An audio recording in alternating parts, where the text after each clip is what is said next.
Hey, this is Alexa. And this is Abe, and it's been really cloudy here in Washington, and so we decided to take a trip to Vegas. Woo! Yeah. And if you're new here, we are the Get Out and Enjoy Life podcast. We are a couple, and we talk about our travels, things going on in our daily lives, activities we've done, a little bit of everything.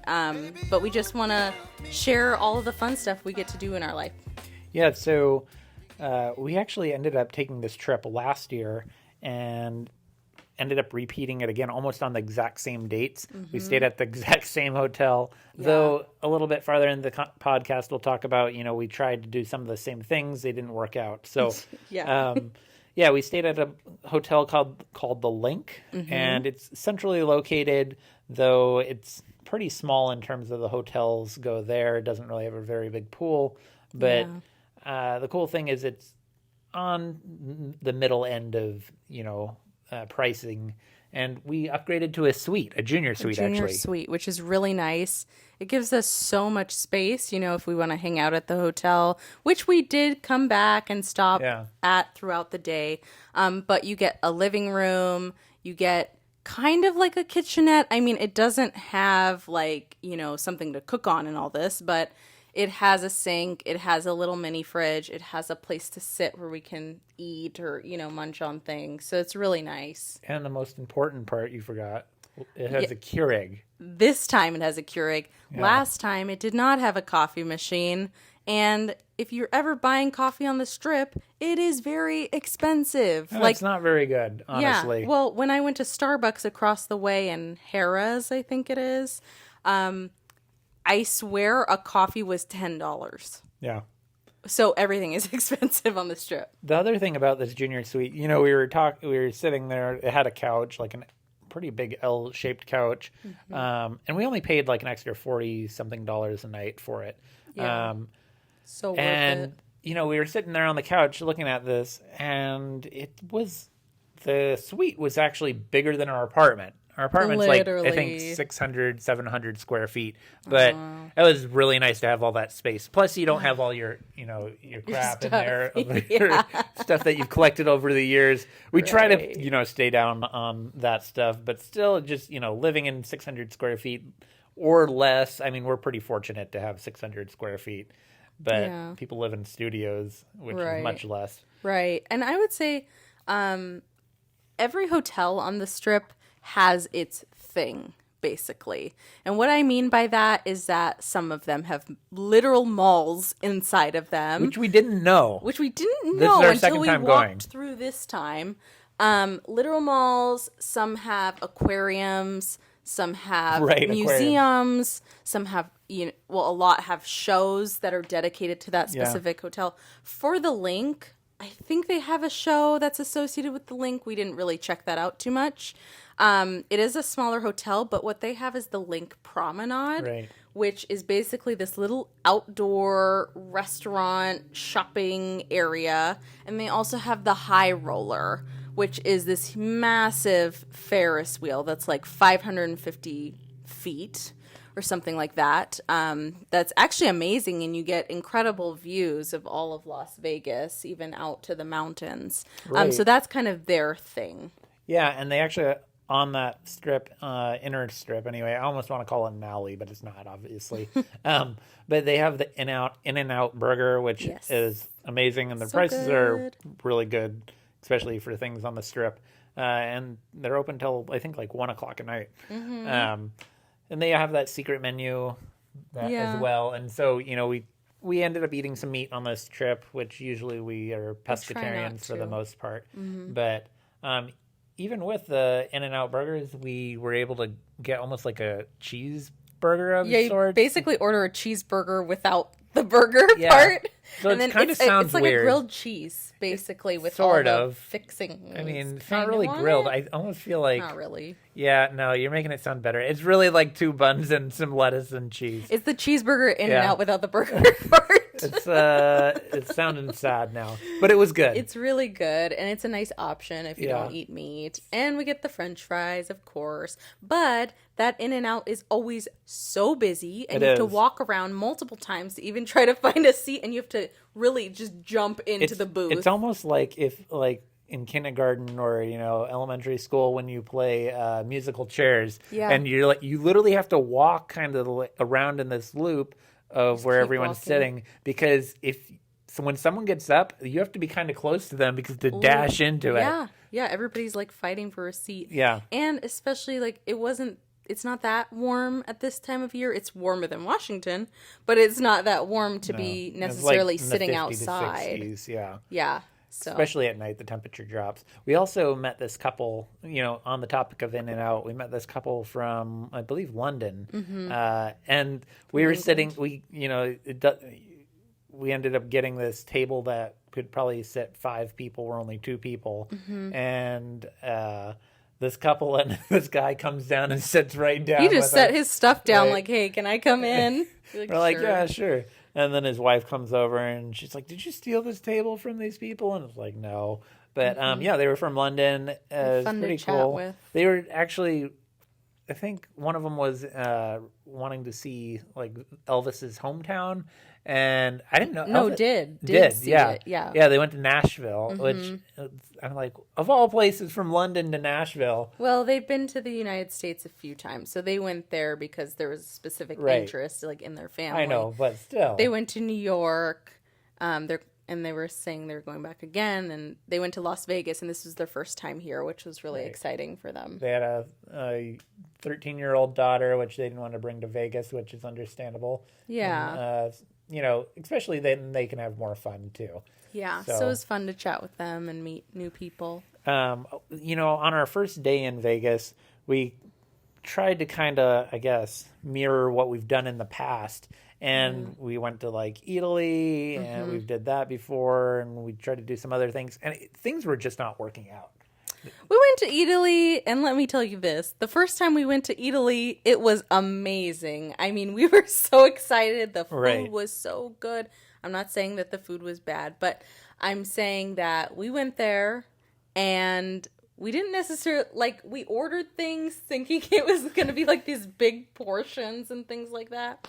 Really wasn't, and it's super expensive. I'm not gonna lie. I mean, when you come to Vegas, you kind of gotta know where to go and how much you want to spend and things like that. You can't afford everything, And thinking on it now, we went there prior to our Italy trip. Yes, and then which made us excited. We have Italy to base this off of, and then we actually went to Italy in Milan. Italy. Yeah. So, which was a whole different maybe experience. That's why it kind of tainted our view on Italy a little bit. So, we kind of, and then the second day, Alexa really wanted to eat at this place called Lavo, which it looks like a higher. They said it was restaurant. an Italian restaurant. Yeah. And it's in the Palazzo. And you made a reservation.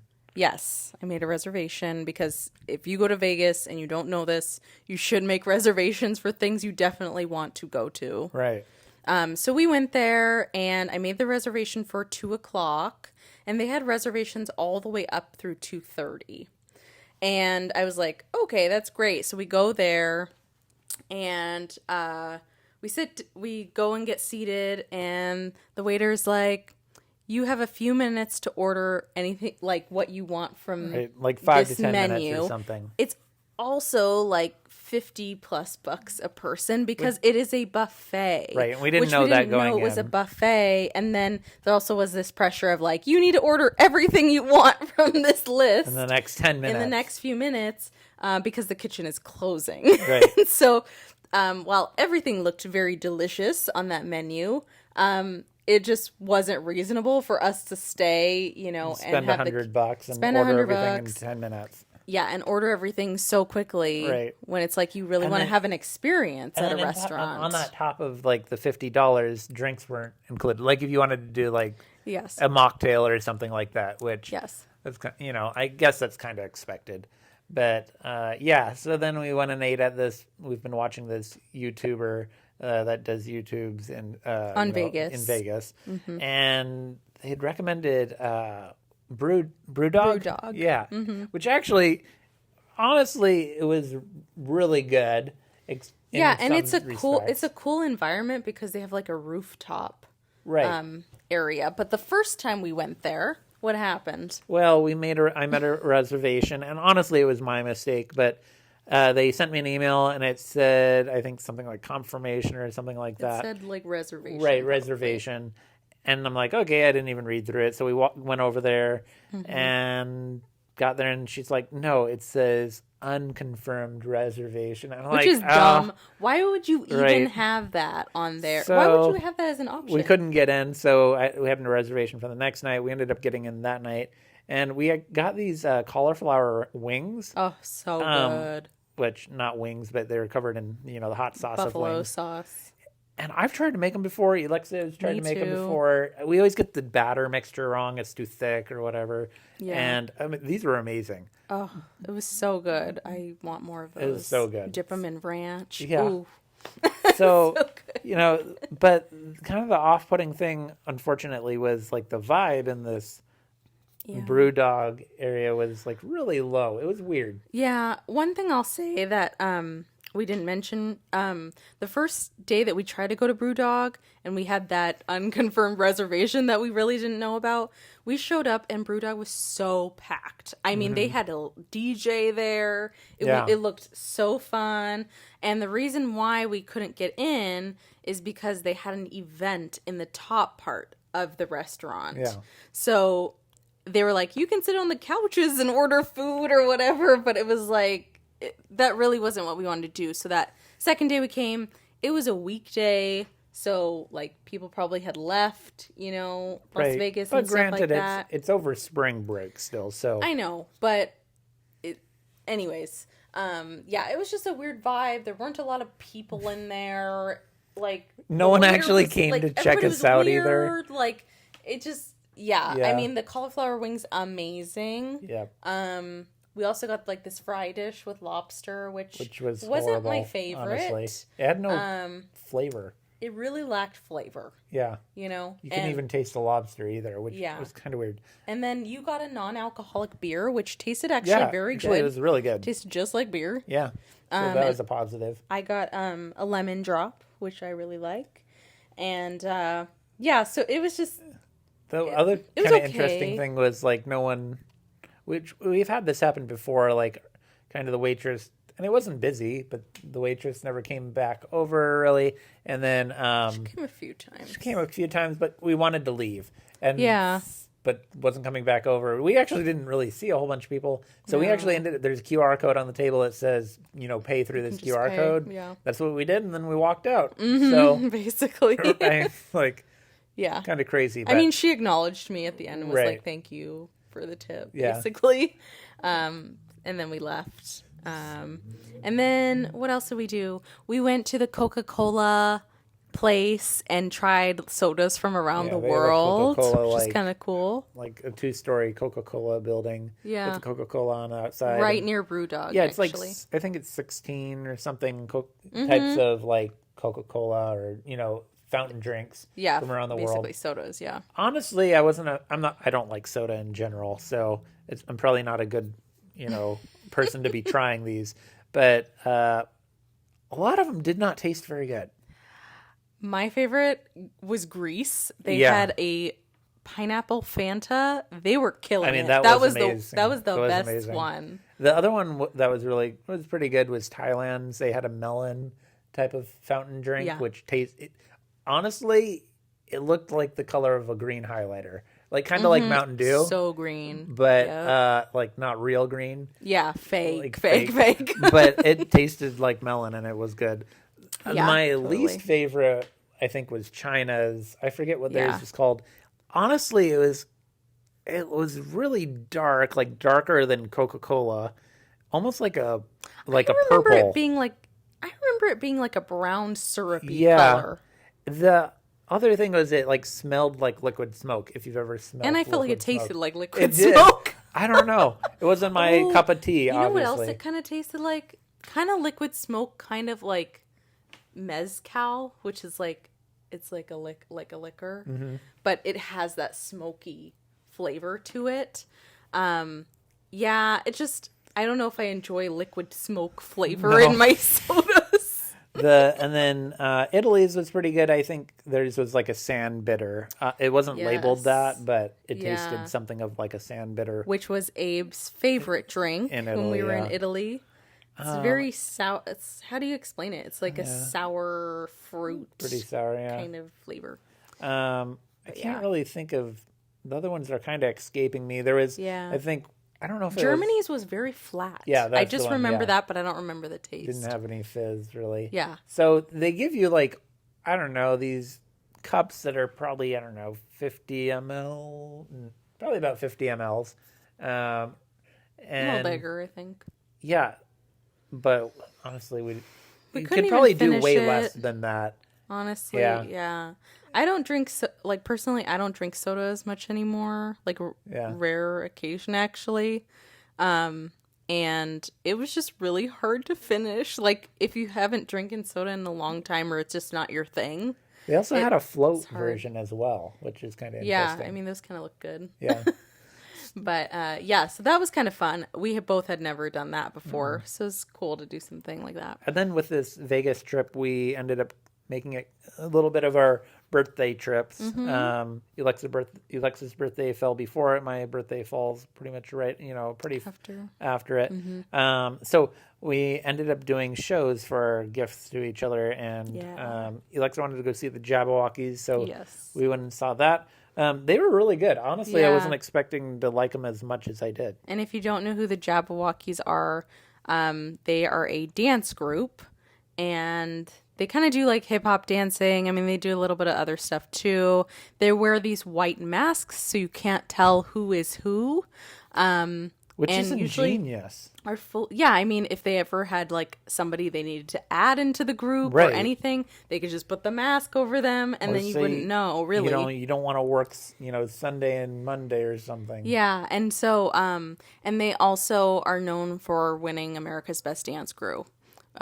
Which was an MTV show a while ago, many years ago. And so anyways, they were amazing. They're funny. Their dances were really fun, like really exciting. And they're kind of jokesters too. They interact with the crowd. They interact with the audience. The music is good. And then they also played like music across genres, which was really fun. I loved this one section that they did where they messed with lasers on the stage. Cool. And it almost looked like, I know it was totally planned out, like how they're supposed to move and everything with these lasers. So it looks like they're actually touching them and moving them, and then there's... It looked like they had lightsabers. Yeah, basically. Literally. But I was like, wow, that's so much... there's so much talent there to be able to move around and practice and pop and lock and move in slow motion. The cool thing also was when we bought tickets for this was... I thought this was a big theater. This theater was almost like literally like a community theater that you would see in your regular community. I mean, nicer than that. Nicer, but the same size. Size-wise, it was probably only I don't know, 15 rows back or something like that. 10 it was rows very back. intimate. Yeah. Much more intimate than I expected. I thought we had bought second row tickets. We were actually in pretty much the first row. The first which row, is kind of cool. Which is cool. It was really good. Yeah, and that was in the MGM Grand. And then for Abe's birthday, he wanted to go to the Sphere, which I secretly wanted to go to too. So that was like a birthday present to me too. But the Sphere was amazing. And it's something really you have to go and see in real life. It's like this $2 billion structure, right? Is that the price? I think it's something like that. It's a lot of money. And basically it just gives you this immersive experience where you feel like, I don't know, you're next to, an elephant or a giraffe, or you're out in the in a car with somebody. The other interesting thing is they took we won't say it, but they took a really weird spin on this documentary, which I don't want to spoil it for anyone, but honestly, I think, I don't know, I kind of disagree with the spin that they took on it if you've seen it before. Yeah. But yeah. The other interesting thing is the Sphere is huge. It's, I mean, obviously it's huge, but like when you get in there, it can hold, I think you were looking it up. So it can hold something like 18 to 20,000 people. 18,000 people. That's a lot of people. They actually have so many people that I don't know how many people were there when we went, but they give you like an hour basically to get into the Sphere. So like when you book your reservation, you show up pretty much an hour early before you even get to actually watch the show. Yeah, and why you do that is, one, they have concessions. So in Vegas, people drink a lot. So there's bars, there's food, there's even what was cool. They had robots that you could interact with, and actually Abe asked one of the robots a question, and she responded back to him. It's actually the same type of robot that was I can't think of the name all of a sudden. CES, which is like the new and upcoming technology, that they hold in Vegas and stuff. So I can't remember the robot's name, but I was able to. I was wearing a gray sweater, and I didn't have my hood up or anything, and it like pointed me out and said, "You in the gray sweater." Yeah, as Abe raised his hand. Yeah, so it was kind of cool, and I think her name was Aura. Maybe that sounds kind of familiar. Yeah. But yeah, it was so cool that you could interact with the robots, and there were multiple that were spread like all 3 or 4 across different areas. And then we went to our seats, which our seats were very good. Yeah, our seats were good. Honestly, if it felt like you were almost like the seating for this is so steep, like it almost feels like you're on a cliff's edge. Basically, yeah. And there's different types of seats you can get. Also, we should mention that there's one main documentary that's playing right now. It's called Postcard from Earth, and that's what we saw. So it's playing on a very consistent basis, but you also might have seen, like on social media, for example, that U2 performs there, like the band U2. Right. So there's also that concert happening from time to time. But I guess what we were told is that there's possibly going to be another documentary coming in the next year or so. So it'll be interesting to see what they do with that space. Yeah, and kind of just wrap the Sphere up. Honestly, I thought we wouldn't be able to go there because I thought we wouldn't be able to afford it because I think like U2's expensive. Tickets were like $1,500 a piece for one seat. I wonder if that's like that depends on time of year or when you go and get the seat or what. I think it was for them because they're not performing there continuously. But so anyway, for this documentary, we got pretty decent seats, but we paid I think about like $80 a seat. It was like $90. $90 a seat, which is not much cheaper than $1,500 a seat. And there's actually even cheaper seats than the $90 seats. But interestingly, just with the Sphere is the farther out from the center you get, the cheaper the seats get. Also, the farther out from the center you get, the more like distortion you get by looking at the screen. And then in most places you want to be pretty close to the screen, but in this you want to be like as far away to the top of this seating that you can be. Yeah. And those are the most expensive seats. Middle, top seats. Well, middle. Yeah, middle seats, yeah. I would say almost if you're in the 400 level, I would say that's too far back. We were in like the 300 level, and I feel like that was great. Yeah, probably the 350s I would guess would be the most expensive. Yeah, somewhere around there. But we ended up doing that, and then we wanted to go check out some of the other hotels. We actually did not know about the tram system for Vegas, which it's not one continuous tram. It's a whole bunch of different trams through connecting the hotels. And you can buy a ticket for like $13 for 24 hours. Yeah, I mean, even you could do like a one-way ticket, but really it's not worth it to do the one-way ticket. No. You might as well do the 24 hours or 48 hours or however much you think you're going to use it. It was so handy. We ended up going to the MGM Grand from our station so much because we were doing stuff at the end of the Strip. So it takes like a 30-minute walk down to like probably 7 minutes or something like that. Yeah, it was so speedy, so easy, and it basically takes you right to the hotel. Yeah, you need to go it on takes that you into side. the hotel. Yeah, literally. And And we went and checked out the what was it called what? Mandalay Bay. I keep calling it Monterey Bay. Yeah, it's Mandalay Bay. They have an aquarium there. Mm-hmm. It's a much bigger hotel, very wide open spaces inside of it, and it's older. But the thing that I appreciated about it was that there wasn't smoking in it as much. So you couldn't smell. I mean, there was smoking, but you couldn't smell it as much.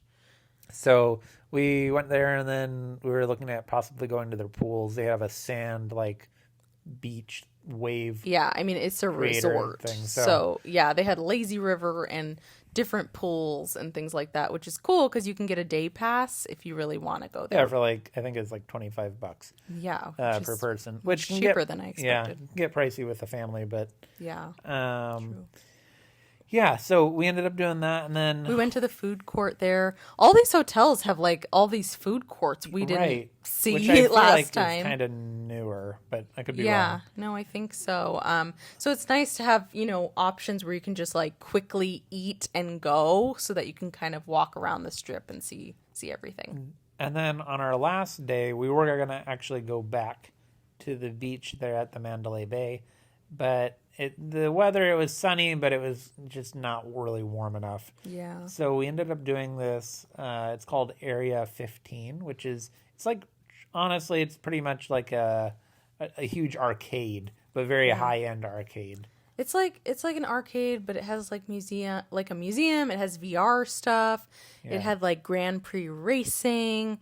And there's these other buildings that you can go to have different experiences, like immersive rooms that bring you into space, for example. I think there was a circus or something in another building. But it was amazing. We spent a few hours there. We were doing all kinds of things. We ate there. They have restaurants in there. They have a little coffee shop. It's I shouldn't say high end. I mean, it's high end, but it's also really high tech. It's high tech, yeah. Very high tech. So, honestly, going there, I like to talk about money sometimes, and every single thing there, every experience has a price tag of anywhere from, honestly, I don't even know what all the price tags are, but it's something like $15 to $30 per person. Mm-hmm. And so we ended up buying a pass. Yeah. And there's different levels of passes. We bought a pass that was $176 for both of us. Yeah, it was about $100 each. Right. They give us a little bit of a discount, which is nice. But I think we got our money's worth of the pass. You get I think you can do 11 of the things. 11 attractions. And we probably did, I don't know, 8 or 9 of them. Yeah. Honestly, we just kind of ran out of time. We showed up when they opened around 11:30ish, and we left probably around 6 or 5:30. We left around 5 or so. Yeah. Because we had a dinner reservation at 7:45 because I insisted that we do one nice dinner while we're there. And the thing was, I was like, Abe, I'm going to pick where we're going. Yeah. So we went to a restaurant called Toca Madera. And wait, In-N-Out wasn't good enough for you? I love some In-N-Out. But I really wanted to do some special experience where we could get dressed up. Actually, we went to In-N-Out after. Yeah. Well, after we went out dancing. Yeah. But either way, I was like, I want to go to somewhere really nice. I brought outfits. You did. So yes, you really wanted to wear your outfit. I wanted to wear them. I brought jewelry. I was like, Abe, you need to bring something nice. I always tell him that. Down the strip. You're like, no. No. So it was a nighttime outfit, long black dress, heels, and Abe wore button down, black pants, black boots. I wanted to have one of those nights. And so we went there. It's basically a high-end Mexican restaurant. Yeah, actually it's called, how do they list it on their website? On their website, they call it Modern Mexican Cuisine. Or Modern Mexican Steakhouse. No, they list it as that, but then they also say they serve Modern Mexican Cuisine. Which is kind of an interesting term because I've never heard of modern. I think they're just basically saying they're it's a modern take on maybe classic. I don't know. Honestly, they can call it whatever they want because they were amazing. It was very high end. I think that's what they're trying to say with the word modern. Anyways, we get there and it's just beautiful ambiance. I mean, we saw it last time we were there. And we passed by, but I mean, this place was packed. Everybody's dressed to the nines. People are ordering very expensive food and drinks. And basically what we got is, we got a drink. I think it's called the Como La Flor or something like that. And it's basically this very sweet, fruity drink, and they put it on this dish that has dry ice. And it's this whole, like, presentation. It has real rose petals on it and in the drink. And the guy even asked me, he's like, do you want to take a video of this? As I, like, basically pour the water onto the dry ice or whatever he was doing. We got these amazing enchiladas. Like we said, we don't usually eat meat, but we had short rib enchiladas and they were really good with different types of salsa. We got a really great salad that had a very sour vinaigrette on it. It almost was too much at one point. It was a little overpowering. And then we did like chips and salsa. We what else do we have? Yeah, and then also we got sparkling water. Which, they brought a sparkling, like, Perrier water bottle glass water bottle to our table, poured it for us, which nothing really new there. But they, like, as soon as our drinks got even, like, our water cups got even, like, below halfway, they're coming back to pour it again for us. I'm like, honestly, I was like, oh, I could pour it myself. But think about it. I mean, at any restaurant, though, like, if they have a pitcher, they come back and fill it. Right. And I mean, that's part of the experience. I mean, you're paying a lot to go there. I know. I'm a simple man. But sometimes it's nice to be, sort have of the simple, treat. Maybe. Yeah. Also, like, I went to the bathroom and there's a man in there, like, ready to turn the sink on for you and hand you the paper towels. Yeah. Which is like, wow, this is really fancy. Yeah. But yeah, other than that, what we had was we had like this, what was it, brown butter, I don't know, toffee cake with gold leaf on it, and a different guy than our waiter, and the person pouring the water came over, served it to us, and he explained exactly what was on it, the berries, the vanilla ice cream, and then he poured the toffee, sauce over it. It was a whole presentation. And then we had told the guy, because he had asked us, are you here celebrating something? Abe said, oh, it was her birthday. And so then we had a different person come over, and she gave us basically like a birthday shot. It had cucumber and sugar on top of the shot, and then she poured cinnamon like over sugar it. Cubes. Yeah, like sugar cubes, which you don't see a lot. And then she was pouring cinnamon over it and lighting it on fire. Which apparently cinnamon is flammable, which I still want to look up because it was like sparking like flames out of a fireplace type of thing, like embers, which is kind of interesting. And what was really cool is Abe was drinking mocktails, and so they made a mocktail version for him, which was really awesome. Honestly, I was like, oh man, I don't want to have to drink this shot glad. Because I was like, I don't know. I have a sensitivity to alcohol. Yeah, totally. Just any alcohol just makes me feel absolutely horrible.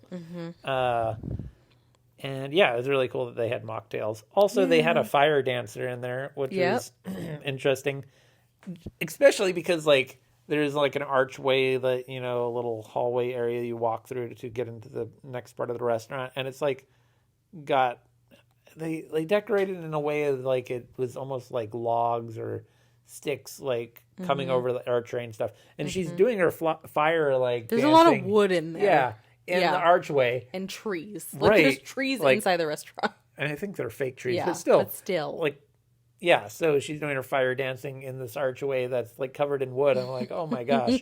But it was cool.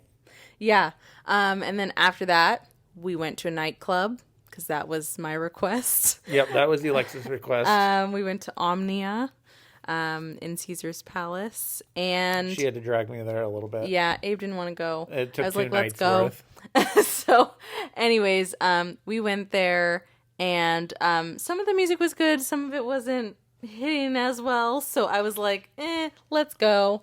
So we went there. It was good to experience it. It was like a Tuesday night. They always have like one nightclub that's like, open during the week, during whichever weekday it is, and then more on the weekends. And so we did that. And then after that, we headed to In-N-Out, got a late night snack, and then we went back to our hotel. One thing that we did not mention that I'd like to bring up was we had some interesting experiences with Uber drivers. Oh, man. All of our Uber drivers are very interesting people. Just kind of, we don't have to go into depth on all of them. Our first one, literally, I'll go into depth. Our first guy, marijuana is legal in Washington. I think it's legal in Nevada, but I'm not sure. Anyway, regardless, our Uber driver gets a personal call. Well, I didn't even know it was a personal. We didn't know it was a personal call, but he picks up this call on speaker. Which I guess is the right thing to do because then he's hands free. Yeah. But it's his significant other, and she's like, "You gonna pick up some more marijuana?" And he's like, "I'm with some." Customers. He's like, I'm working right now. And then, he talks to her and then he gets off the phone. He's like, guys, I don't do that. And I'm like, honestly, I don't care. Just, just drive the car. I just get us where we need to go, please. She calls, I think. She calls back. Yeah, she calls back. And he's like, oh, how are you doing? And blah, blah, blah. Like having a full conversation. Right. And then he's like, oh, don't worry about, it sounds like she was embarrassed about what she had said and stuff. And anyway, he's like, yeah, it's fine. And he turns around to us. He's like, right? It's fine, right? Yeah, guys? And he's like, they're not going to judge you. It's okay. And he's like, you guys are good, right? We're like, yeah, right. Just drop us off at our hotel. Yes, please. So, and honestly, talking about the whole marijuana thing it didn't faze us really, but the whole thing of how they then were it was just an awkward thing, but part of it probably was just this is his job, he's working. Right. It also was awkward for him to take personal calls. It was just interesting. That's an interesting thing. The next guy actually was fine. It was our ride to the Area 15. He was great, honestly. Oh yeah, he was nice. Yeah, older gentleman. I think he was retired, just doing Uber. He fun, basically. He literally said that he's to go socialize, basically. Yeah. Yeah. He's like, cool. What am I gonna do? Sit at home and watch TV? He's like, so and the next guy, his car smelled like smoke, whole car, right. And he had the air blowing, and it just I felt sick. I can kind of forgive because honestly, Vegas just has smoking everywhere. If you go into any hotel, I mean, it's just smoking galore. So I can, you kind of forgive that. Yeah. The last guy was, or actually no, our actual last guy was fine. He just didn't talk to us at all, which is fine. That's fine. And then there's another guy. Yeah. He was just kind of. I don't want to get into the details. I mean, he was telling us his son is in debt and all this. Yeah, it was just he was very bitter about things. Bitter. Was what it was. About pretty much tourists in Vegas. Yeah, and then he's driving them he around. wasn't super friendly, and Abe was trying to make conversation, and I was thinking, Abe, can you just stop? This is making me so uncomfortable because he was just in a bad mood. So, but overall, our Vegas trip was fun, and I think in the last couple of, the back end of the trip, we really tried to make the most of it. We learned that we didn't want to do the same things over and over again, and it was important for us to have new experiences. Yeah, that's true. Yeah. So, anyways, thank you for listening to this episode. We are excited to be back and sharing more of our experiences. We're going to try to put out 2 episodes a week. We'll try at least one minimum, but we need to also be realistic. Yeah. Yeah. And we're going to, I think, stick with this audio format. For now. Yeah. Yeah, non-video. See what people think of it. And yeah. So we will catch you next time. Okay, we'll see you later. Bye. Bye.